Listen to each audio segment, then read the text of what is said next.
Coloca para mim Gênesis capítulo 1, verso 3.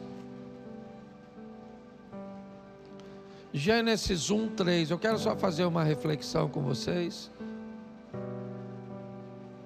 Isso.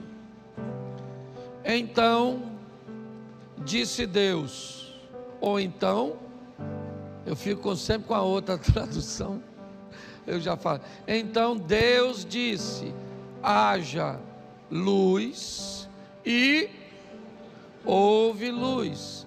Verso 4. E Deus viu que a luz era boa e fez separação entre a luz e as trevas. Feche seus olhos. Senhor nosso Deus e Pai, em nome de Jesus, eis aqui a Tua palavra, continua falando conosco, usa-me como um canal de bênção nesta hora, pelo poder do nome de Jesus, amém, glória a Deus, amém. Eu quero relembrar a você uma das primeiras coisas que Deus fez. Antes de realizar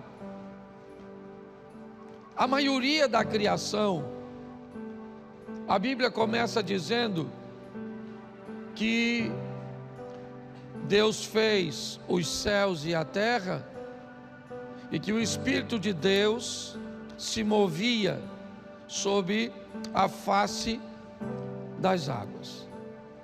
E Deus vai começar a chamar à existência as coisas que não existem, como se elas já existissem. Alguns colocam isso no patamar, talvez, da lei da atração. Mas eu quero falar sobre iluminar. O tema da minha mensagem hoje é negócios mal feitos. Minha proposta é mostrar que, apesar de termos a bênção de Deus, e eu tenho buscado muito separar isso, mostrar nas pessoas que você pode ter uma vida de comunhão com Deus, você pode morar no céu, mas você pode ter uma vida bem atrapalhada aqui na terra, não no que diz respeito a pecado, mas no que diz respeito a sofrimento, a perdas, a sempre olhar para a sua vida, para a sua família, para seu casamento, para seus negócios, e eles sempre estão envoltos em situações de conversas depreciativas, perdas de credibilidade. Eu observo muito pessoas que, quando eu olho para a vida dessa pessoa com Deus, eu consigo entender que ele tem um bom relacionamento com Deus, mas ele não sabe viver. Ele vai morar no céu, mas a nossa proposta aqui na igreja, pelo menos entendemos isso através do Pai Nosso, onde Jesus diz: que venha o teu reino e que seja feita a tua vontade, assim na terra como ela é feita no céu. Essa é uma proposta de organização. Essa é uma proposta que a vontade de Deus que é feita no céu saia de lá e venha para a minha vida, venha para a minha família, para os meus negócios, para que tudo aquilo que eu vá fazer, tudo aquilo que eu vá realizar, antes de fazer e realizar, eu ilumine, eu busque esclarecimento, eu busque fazer as coisas, certo?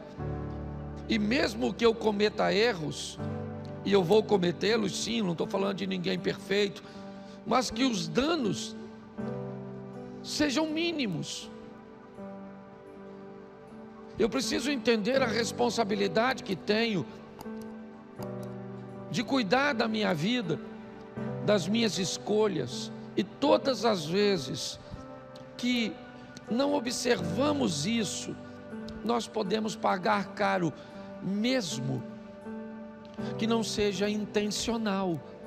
Ah, mas eu não queria. Tá certo, foi involuntário. Ah, mas eu não tinha intenção. Mas será que isso vai retirar do fato a sua responsabilidade ou o dano? eu vou te mostrar 4 textos bíblicos que, se eles fossem feitos de outra forma, provavelmente o desfecho seria bem diferente. O primeiro começa em Gênesis capítulo 20. Era só colocar mais luz que as coisas teriam sido diferentes. Gênesis 20, verso 2.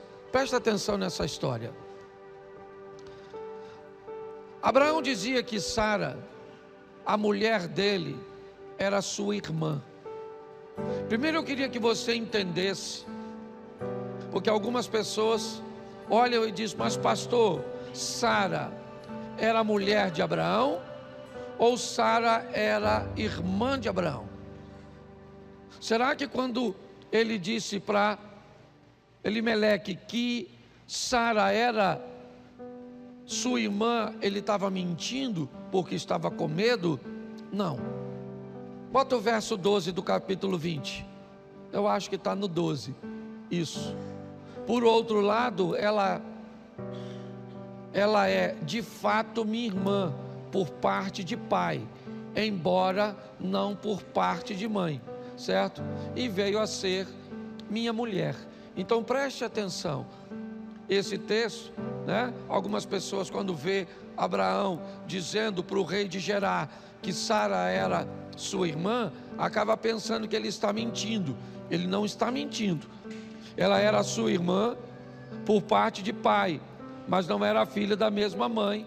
E aí ele narra nesse texto, acabou sendo, né, minha esposa. Mas nós vamos voltar para o texto anterior, lá no verso 20, né? Capítulo 20, verso onde estávamos, né? Isso. Abraão partiu dali e foi para a terra do Neguebe e habitou entre Cádiz e Sur e morou em Gerar. Preste atenção, porque a decisão de Abraão é uma decisão muito nobre. Abraão está vivendo um momento onde ele está protegendo os seus. Ele está vivendo uma crise, um problema com alimento. Ele não tem recursos na terra para sustentar a sua família. Então, como um bom chefe de família, como um homem responsável, ele está procurando ir para um lugar onde ele tenha como sustentar a sua família. É perfeitamente nobre. Isso faz com que ele vá morar na terra de Gerar. E quando ele chega ali, verso 2, certo? Ele diz que Sara, né, a mulher dele, era sua irmã. Então Abimeleque, rei de Gerar, mandou buscá-la. Bom, Abraão está andando com Sara, e Sara, me parece, era uma mulher muito bonita, muito legal, uma mulher acima da média, feliz, apesar de não ter filho, uma dona maneira, uma cavalona, uma dona legal. Quando chega em Gerar, o rei de Gerar fica de olho nela. Abraão sabia que Sara chamava a atenção, tá certo? Então, se você não gosta que ninguém olhe para sua mulher, uma mulher ruim, feia, uma bagaceira, tá certo? Mulher tem que ser maneira, tem que andar legal, arrumadinha, louvado seja Deus. O dia que homem nenhum olhar para minha mulher, eu estou lascado. Por que eu olho? Porque eu sou doido. Então não tem problema. O problema não é os outros olhar para sua mulher. O problema é como sua mulher olha para outro homem. O problema não é outra mulher ficar de olho no seu marido. O problema é você ver seu marido. Então coloca os pingos nos i. A Sara era uma maneirona. Abraão, com medo de morrer, falou com a Sara: Sarinha, quando nós chegarmos lá, você vai falar que você é minha irmã e estamos tudo em casa, que a gente nem precisa mentir. Tá certo? Então o rei de Gerar, o Abimeleque, olhou e falou: ela é casada? Não, ela está com o irmão dela, o Abraão. Ele mandou pegar. Coitado do Abimeleque, ele é culpado de alguma coisa? Sim ou não? A mulher era solteira para ele? Então, estava na pista. O que ele faz? Ele tinha intenção de fazer algo de errado? Sim ou não? Ele tinha intenção, mas fez? Ele vai apanhar ela como mulher? Vamos ver o verso seguinte. Deus, porém, veio a Abimeleque em sonho de noite e lhe disse: você vai ser por causa da mulher porque ela tem. Olha o furdunço formado. A mulher falou que é solteira, sim ou não? Ou pelo menos, não sei se ela falou que é solteira, porque aí está mentindo. Ela falou: é meu irmão. O cara que estava no lugar do marido falou que era. Então o Abimeleque está fazendo o que de errado? Só tinha que colocar mais luz. Se ilumina mais, talvez descobrisse. O problema é que provavelmente Sara era tão bonita que ele não estava muito afim de saber. E hoje é complicado, você pensa que não é? Esse dia eu fui para aquele canto ali, aquele cantinho ali, ó, o cantinho das fotos. E tirei uma foto, que eu tiro umas fotos ali de vez em quando. O pessoal vem de fora, eu tiro foto. Tem algo de errado em tirar foto? Claro que não, tirei uma foto com um casal, um bonitinho ali naquele canto. Colocaram a foto na internet. O cara era casado com outra dona. Nessa parada eu virei o Abimeleque. Porque eu não sabia de nada, não sabia não, estou falando sério, não sabia não. E aí a ex-mulher dele, que estava naquele litígio separando, escreveu lá: olha que pastor, que nossa, que prega de família e que faz apologia, olha, com adúltero e com essa mulher peixe. Aí, falou tudinho lá, falou, estou falando para você, falou tudo isso lá, falando mal de mim. Agora eu estou querendo criar um protocolo. Vão tirar foto, a certidão de casamento. Eu vou botar mais luz, porque não. Eu preciso que você entenda que às vezes, mesmo que você não tenha a intenção de fazer, mesmo que você pareça inocente, talvez o seu maior erro foi ser tão inocente. O Abimeleque, olha, Deus veio em sonho. Olha como é que é um troço grave. Não mandou ninguém não, Deus foi. Pelo menos está escrito. E hoje eu quero colocar assim. Deus foi lá e falou com Abimeleque: você vai morrer, Abimeleque, por causa da mulher que tomou, porque ela tem. Aí olha o que o Abimeleque falou. Está lá, tudo na Bíblia. Ora, Abimeleque ainda não tinha se aproximado de Sara. Isso é outra coisa também, que o homem sempre foi homem, desde sempre. Salomão não tinha 1000 mulheres, 300 esposas, 700 concubinas. A maioria delas ele nunca tocou. Era só para mostrar para os outros homens. Tem homem que tem mulher, mas nem toca. É só para dizer que é casado, que ela ali é minha, quando fazia a festa, mandava as mulheres dele passar tudo. Olha a quantidade de mulher que eu tenho. Por isso que ele castrava quem tomava conta. Se não, deixa eu ficar quieto, que hoje, sangue de Jesus. Tomei um remédio anteontem. Presta atenção. Ora, Abimeleque, que ainda não havia se aproximado de Sara, e por isso disse: o que ele disse? Senhor, matarás até uma nação. Ele está dizendo que é inocente, sim ou não? Sim. Ele tinha intenção? Não tinha. Às vezes você não tem a intenção de falar, às vezes você não tem a intenção de fazer, mas não interessa. Nós temos que aprender a tratar as coisas de uma forma mais responsável, porque senão nós vamos fazer uma besteira atrás da outra e dizer que não tínhamos intenção. E a Bíblia diz que Deus não toma nenhum inocente por culpado e nenhum culpado por inocente. Bota o verso. Deixa eu pegar aqui para ver até onde eu quero ir com vocês. Vai até o 7. Certo? Não foi ele mesmo que me disse: é minha irmã. Isso é o Abimeleque falando com Deus. E ela também me disse: ele é meu irmão, certo? Com sinceridade de coração e na minha inocência foi que eu fiz. Aí Deus respondeu-lhe em sonho: bem sei que com sinceridade de coração fez isso, por isso impedi que você pecasse contra mim e não permiti que você tocasse nela. Verso 7.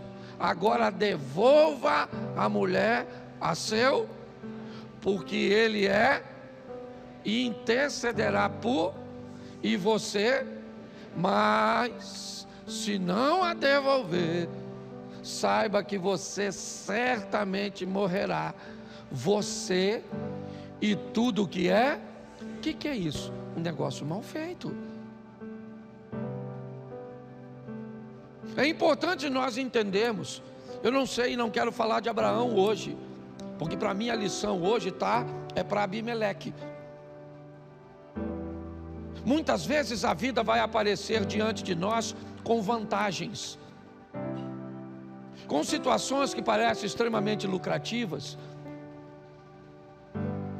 com coisas que talvez roubem um pouco da nossa atenção, do nosso foco, e não prestemos muito o cuidado de como vamos fazer. Aqui estamos olhando um homem aparentemente inocente.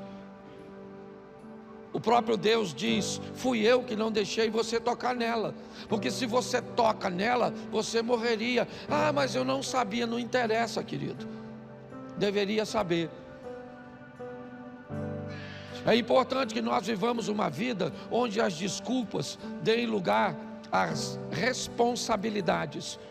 Ah, eu não sabia que a mulher era casada, eu não sabia que ela tinha filhos, eu não sabia que isso tinha dono, eu não sabia que eu não podia entrar ali, eu não sabia que eu não podia curtir, eu não sabia que eu não podia fazer. Pois é, está na hora de você se tornar mais responsável, nós nos tornarmos mais responsáveis, que não interessa. Deus me deu essa palavra hoje. Eu cheguei de viagem hoje, de manhã. E louvado seja Deus que eu tenho amigos e que eu moro num lugar como esse. Assim que eu cheguei hoje, eu estava chegando em Xerém, um amigo me ligou e falou: Cláudio, você está onde? Eu falei: eu estou chegando. Ele disse: então passa aqui, que eu quero falar algo com você. Eu falei: beleza. Passei lá, ele falou: irmão, você lembra quando nós fizemos um dos nossos primeiros batismos lá na igreja ainda na Ibrol? Eu falei: lembro. Nós pegamos uma piscina emprestada com um irmão que de muito bom grado nos emprestou uma piscina. Nós não tínhamos como batizar. Pegamos essa piscina então, usamos, colocamos no terreno da igreja na época e batizamos. Foi uma bênção. Depois então pegamos a piscina e devolvemos. Porém, devolvemos a piscina furada. Só que eu nunca soube que a piscina foi devolvida furada. Eu não soube. O proprietário da piscina nunca me disse que a piscina tinha sido devolvida furada. Porém, ele dizia para os outros na rua que eu era desonesto, porque eu devolvi uma piscina para ele. E aí, eu me vi nessa situação. Eu estou errado? É lógico que eu estou errado. Primeiro porque peguei algo emprestado e na hora de devolver, não devolvi do mesmo jeito. Mas pastor, o senhor não sabia? Mas eu tive tempo para pedir ele emprestado. Por que eu não tive tempo de ir lá agradecer e procurar saber se a piscina voltou em perfeito estado? Por eu fazer isso durante muito tempo. Isso só está acabando hoje. Por quê? Eu descobri hoje. E amanhã, ou ele tem a piscina de volta, ou o dinheiro da piscina. E eu só não fiz isso antes, porque não sabia. Mas isso não justifica. Eu precisava saber. Entendeu? Ah, pastor, mas não precisava falar. Aí não é mais problema meu, é problema do outro lado. Eu tenho que consertar o meu. O outro que conserte o outro lado. Então às vezes nós nos enfiamos em situações, e aí você pode ver seu nome percorrendo a rua sem sequer você saber. Mas isso não faz de você um inocente. Porque quanto mais clareza nós fizermos as coisas, quanto mais nitidez nós colocarmos o nosso nome, os nossos negócios, a nossa fé, a nossa família, com certeza o nome do Senhor será mais glorificado através da nossa vida. Ele era inocente. Se você ler esse texto, você não encontra em Abimeleque aparentemente falta nenhuma. Mas não interessa. O próprio Deus diz para ele: eu mataria você, rapaz, se você tivesse tocado nessa mulher. Não interessa se ela disse para você, não interessa. Alguém quer vender uma empresa para você e diz para você que quer vender uma empresa para você, que ela é lucrativa. Aí você compra e depois descobre que ela não dá lucro, que ela já vem dando prejuízo há muito tempo, que ela tem uma série de dívidas. E aí a culpa é de quem? Não interessa de quem é a culpa. Pare de procurar culpado. Sua vida vai mudar quando, ao invés de culpado, você achar responsável. E o responsável é você. É você que é responsável por suas notas na escola. Não interessa, é você que é responsável. É você que é responsável por seu casamento. É você que é responsável pela maneira que as pessoas te tratam. Porque quando negócios são mal feitos, inevitavelmente, se não colocar luz, é isso que nós estamos vendo. Quando nós olhamos, é isso que nós vemos. Um homem que aparentemente não está fazendo, pelo menos suas intenções são as melhores possíveis, mas aqui nós não estamos falando de intenção, aqui nós estamos falando de fatos. E minha proposta é dizer: vamos ser mais responsáveis. Segundo, Gênesis 29, verso 16.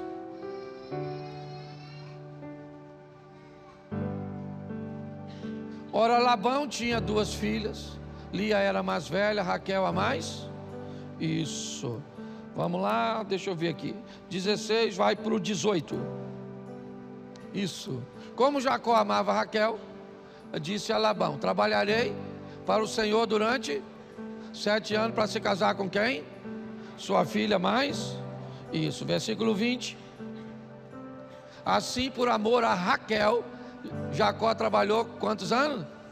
E esses anos lhe pareceram como poucos dias, pelo muito que. Isso, verso 21. Então ele disse a Labão: dá-me a minha, pois já venceu para que eu me case com. Isso, verso 25. E acontecer, e ao amanhecer, Jacó viu que era Lia. Por isso disse a Labão: o que é isso que o senhor fez comigo? Não é verdade que eu trabalhei por amor da Raquel? Por que então o senhor me enganou? Verso 26. Labão respondeu o quê? Em nossa terra não se costuma dar em casamento a mais nova antes da mais velha, da primogênita. Pensa num troço mal feito. Pensa só tu, agora eu vou. Jacó está vindo de uma situação difícil, que ele fugiu do irmão lá, negócio mal feito. Pensa num cara lambão. Era Jacó. Está fugindo do irmão, aí o que ele vê? Uma menininha lá, a Raquelzinha. Gostou da Raquel? Deu água por. Aí Raquel ficou doidinha e levou ele para casa. O cara removeu uma pedra sozinho. Testosterona. Raquel falou: vamos lá, primo. Vamos embora. Um homem sobrando.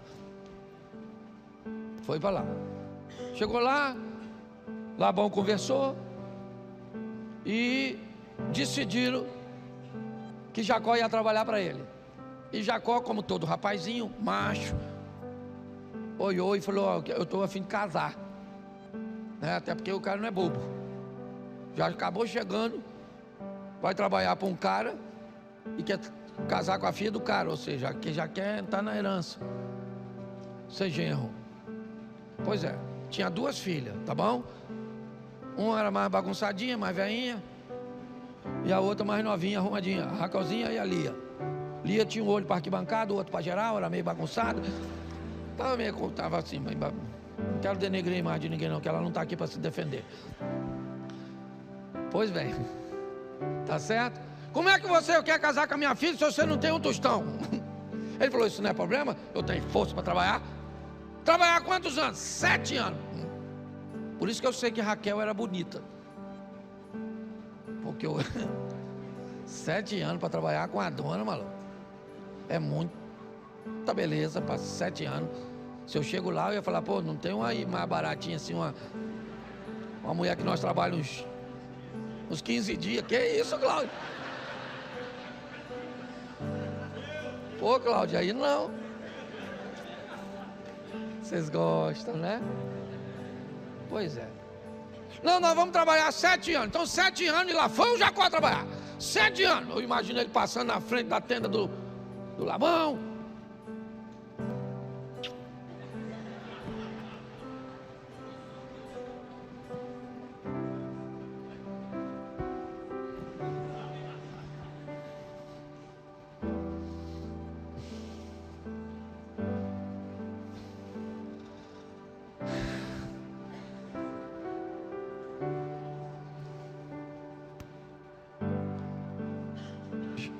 Sete anos. Ele foi lá e falou, Labão, mano, demorou, mas chegou aí. Vamos casar, mano. Manda a dona. Fez a festa. Me parecia que era alguma coisa assim no Velho Testamento. As tendas estavam lá, certo? Pegava a noiva que ia ser perfumada, aquela coisa toda das moças, enfiava a moça dentro da tenda, certo?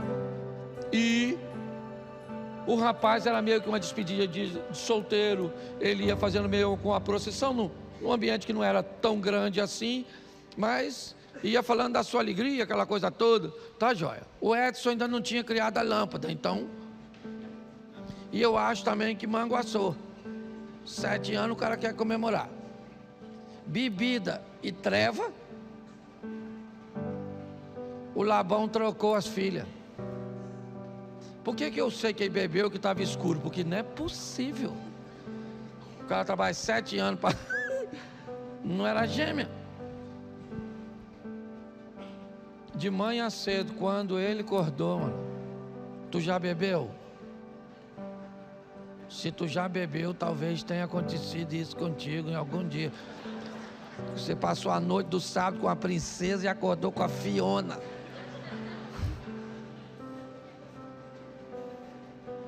Quando ele acordou, que ele viu que... Maluco, o que eu fiz? Igualzinho as pessoas que casam. Depois que casa, pergunta, o que eu fiz? A primeira coisa que ele fez, ele foi em cima de quem? Do sogro. Falou, rapaz, você é louco? Aquela mulher feia, maluco. Eu trabalhei para casar com a garotinha, com a novinha. Ele falou, ih, rapaz, mas eu esqueci de te avisar. Aqui onde nós moramos, a mais nova não casa primeiro que a mais velha. Pô, Labão, mas 7 anos para tu me avisar isso.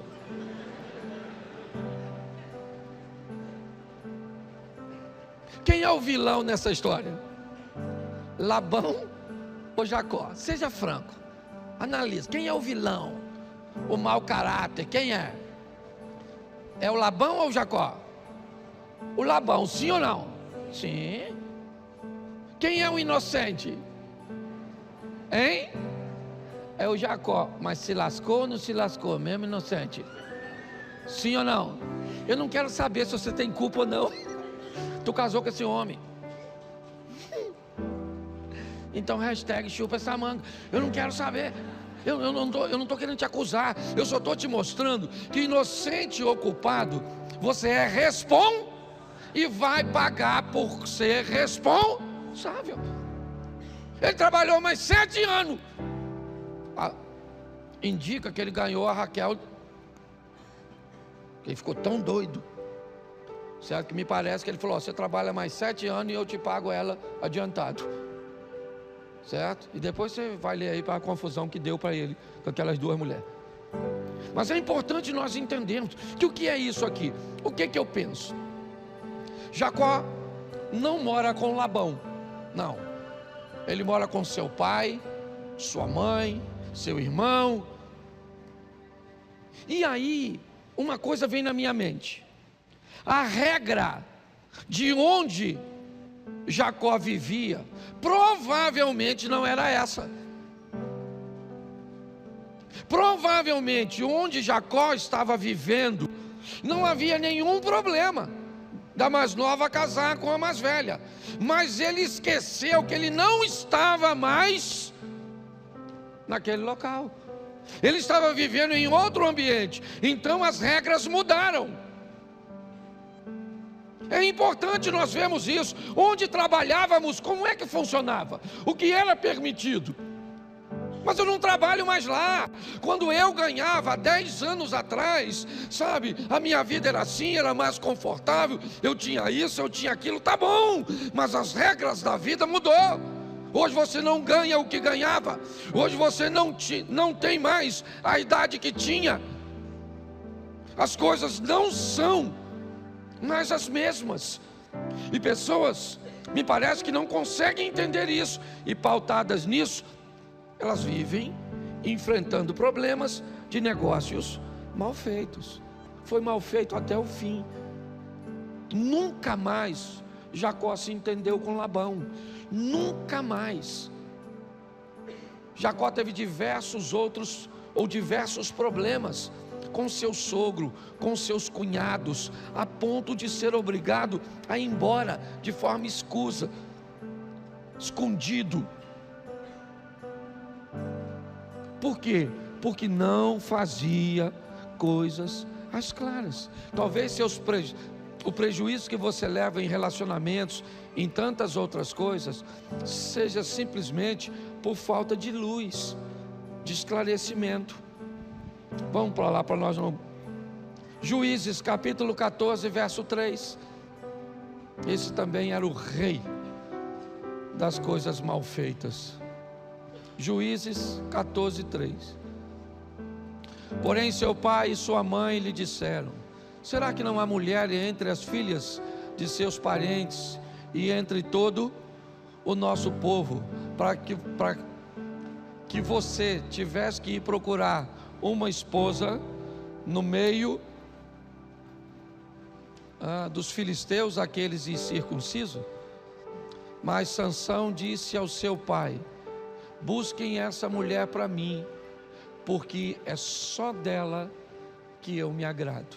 A minha tradução diz o seguinte: porque ela me agrada os olhos. Verso 7.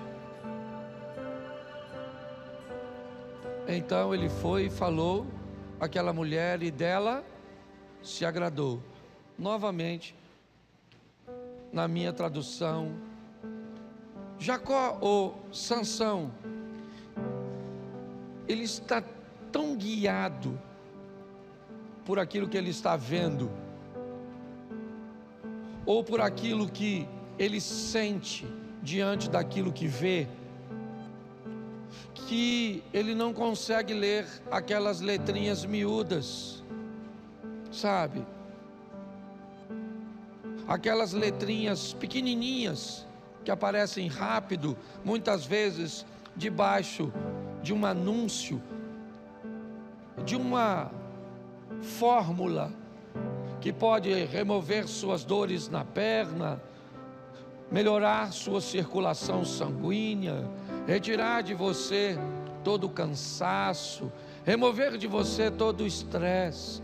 Quando essas propagandas estiverem passando, aguarde um minutinho e observe o que vai vir escrito embaixo dela, de forma bem rápida, quase imperceptível.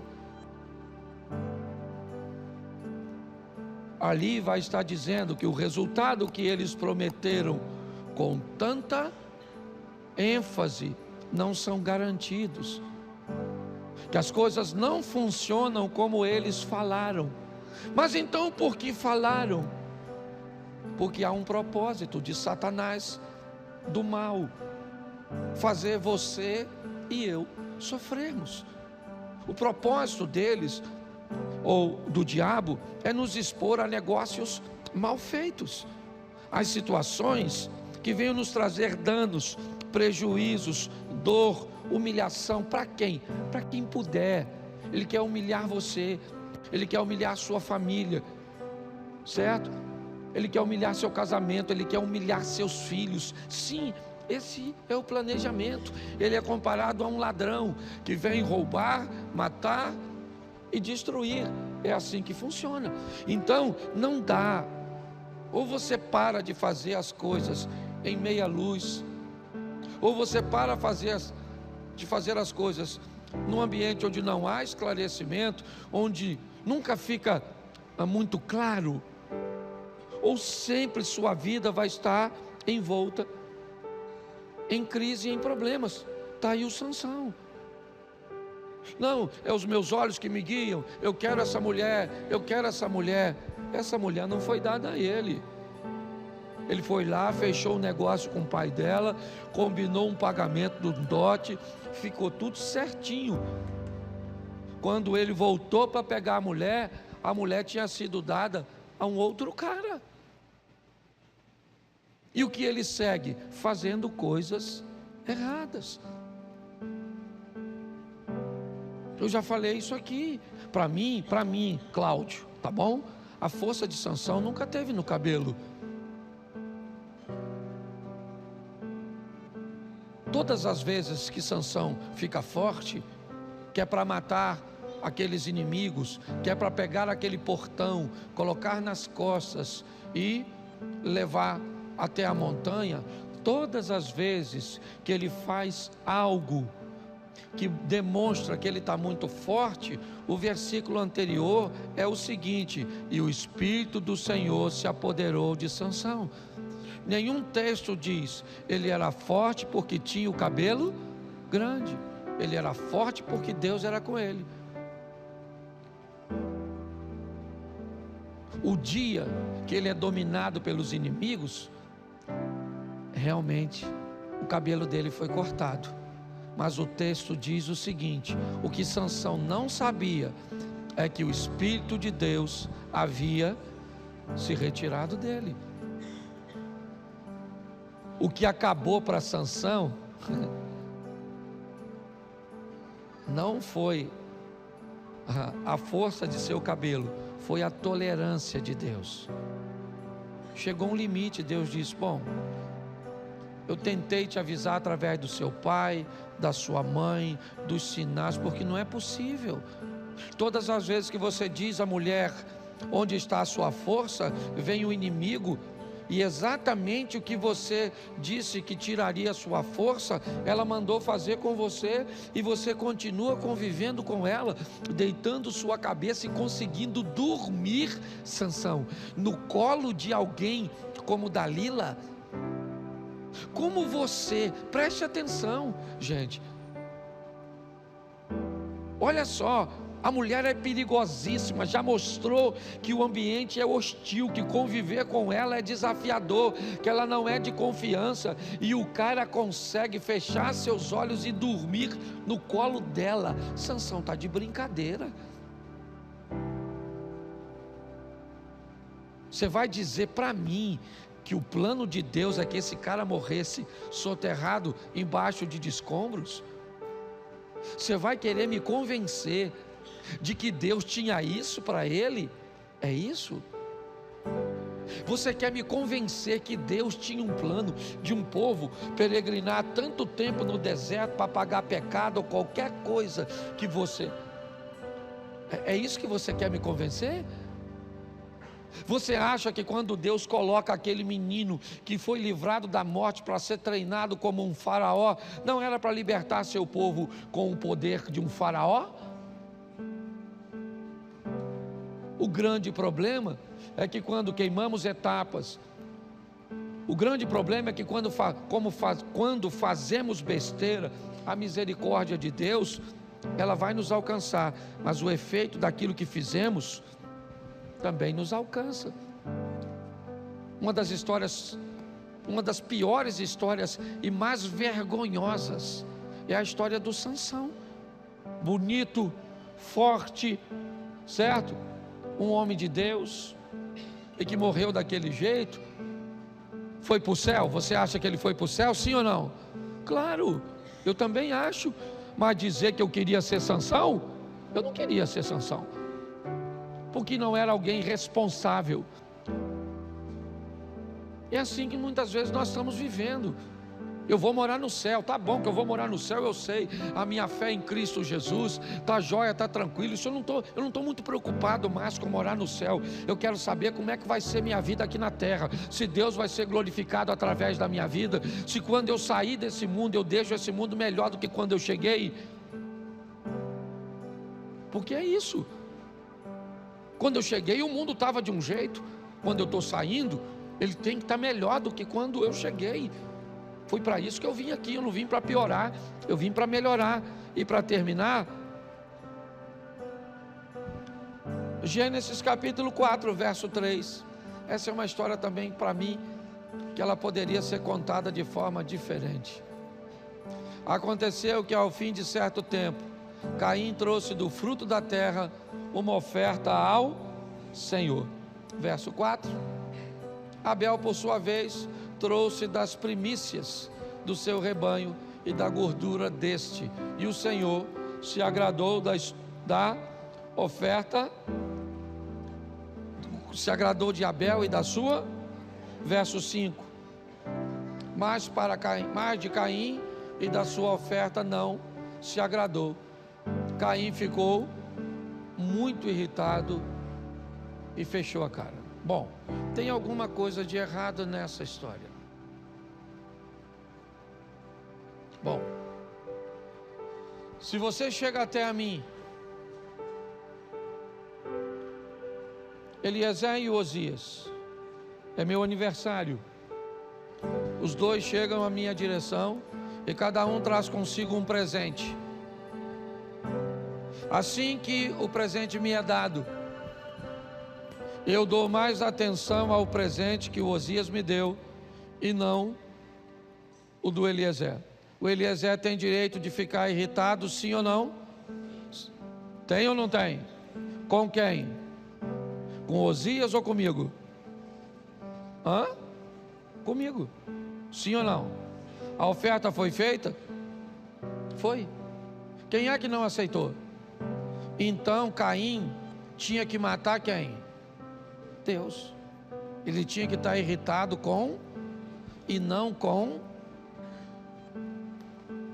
Eu sei que a Bíblia está se iniciando, mas eu entendo que princípio é princípio desde que Deus criou.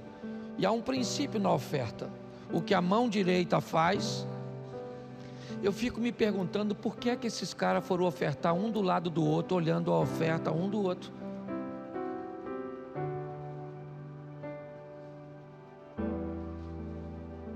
Me parece que isso é algo mal feito.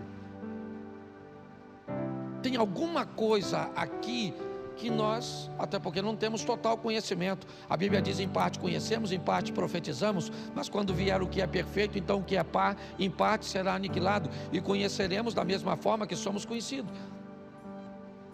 Mas tem alguma coisa aqui que demonstra que não está certo, não faz sentido.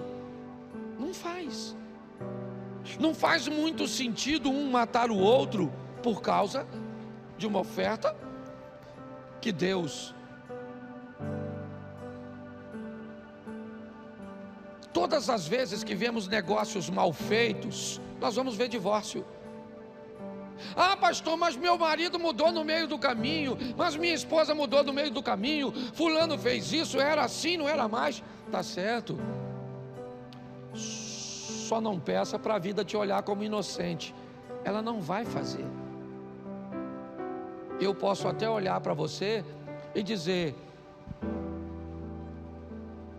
você é inocente. Mas a vida não vai fazer isso. Porque precisamos fazer mais rápido, ou o mais rápido possível, é iluminar tudo aquilo que vamos fazer. Vamos fazer? Vamos, então ilumina.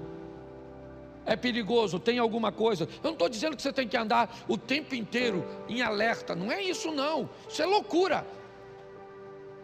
Não, você pode levantar tranquilo e decidir o que você vai vestir. Você pode levantar tranquilo e decidir se você toma café ou não. Tem uma série de coisas que não te causam muitos danos, escolhas que são comuns, então você pode fazer isso de forma descontraída. Agora tem algumas coisas que você não pode relaxar,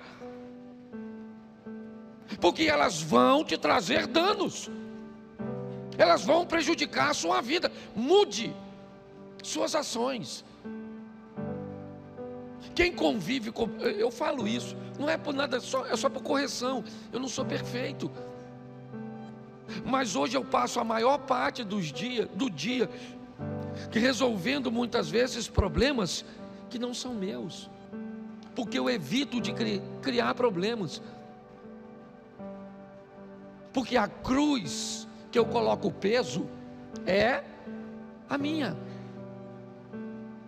É a minha, quem vai carregar sou eu. Então por que é que eu vou colocar peso na minha cruz?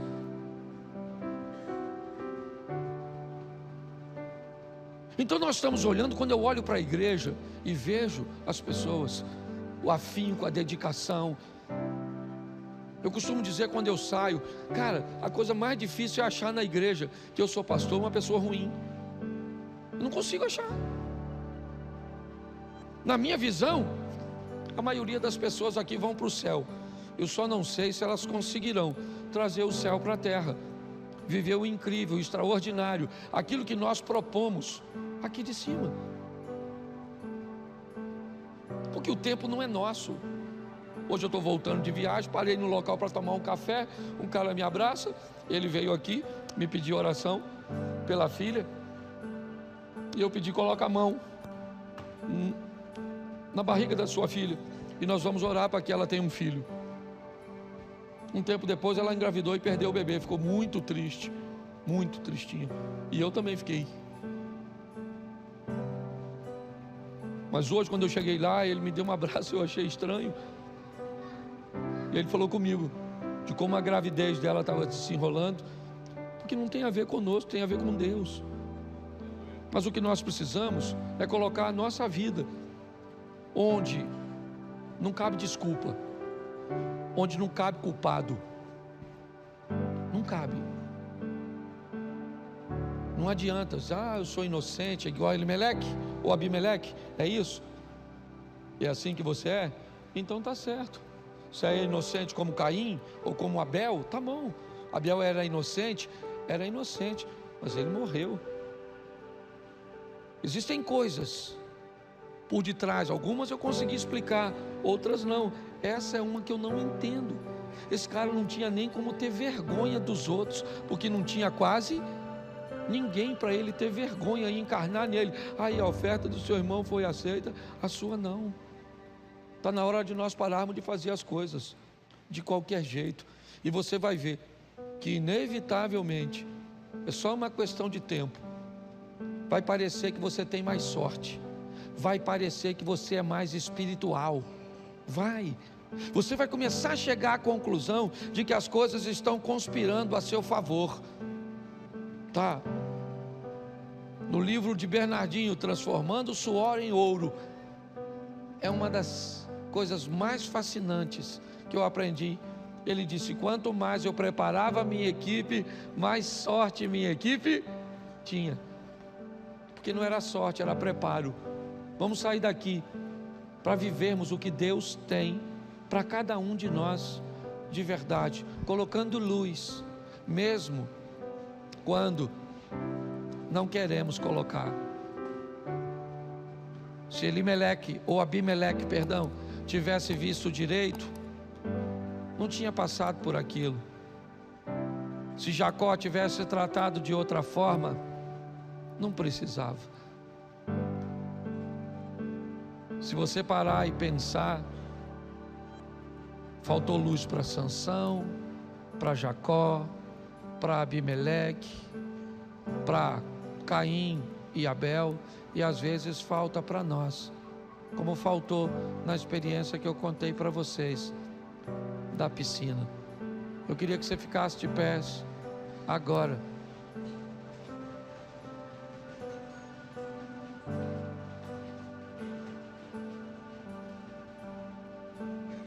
Diga para quem está do seu lado assim: faça coisas bem feitas. Isso. Coloca luz nesse negócio. É isso aí.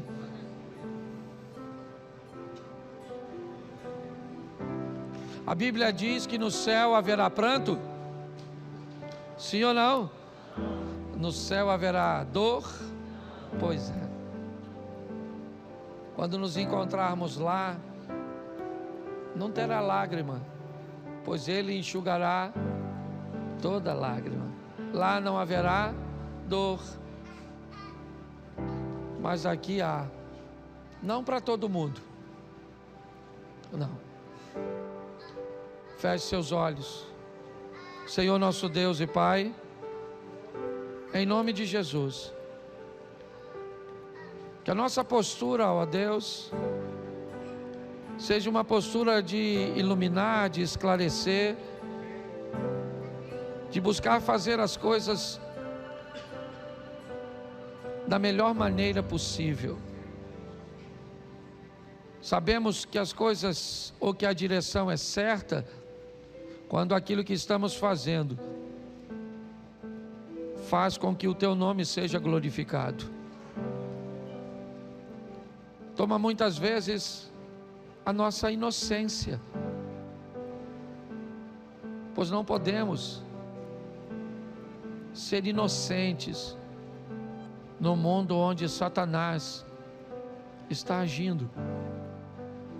Temos que estar atentos para perceber coisas que não estarão diante de nossos olhos.